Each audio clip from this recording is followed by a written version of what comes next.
सकाळी कितीही घाई गडबड जरी असली तरी नाश्त्यासाठी असो माझ्या मुलाच्या टिफिनसाठी असो आठवड्यातून एकदा तरी ही रेसिपी मी जरूर ट्राय करते।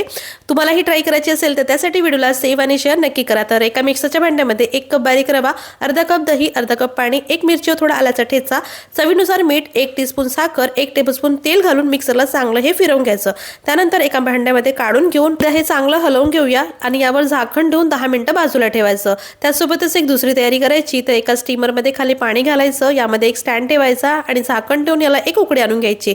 आता इकडे मी एका डब्याला चांगलं तेल सुद्धा लावून घेतलेलं आहे आणि 10 मिनिटांनंतर बघा आपला हा रवा थोडासा फुललेला आहे। यामध्ये आता पाऊण टीस्पून खाण्याचा सोडा घातलेला आहे। तुम्ही इथे पॅकेट इनो घातला तरी देखील चालेल। एकदा चांगलं मिक्स करायचं आणि त्यानंतर तेल लावलेल्या डब्यामध्ये घालून याला 10 मिनिटं मोठ्या आचेवर स्टीम करून घ्यायचं। बघा काय मस्त आपला हा रवा ढोकळा तयार झालेला आहे। थंड झाल्यावर यावर मस्त असा तडका द्यायचा। बघा 10 मिनिटांमध्ये आपला रवा ढोकळा इकडे तयार होतो। इतका सॉफ्ट स्पॉन्जी हा ढोकळा तयार होतो ना। तर तुम्ही सुद्धा ही रेसिपी एकदा जरूर ट्राय करा।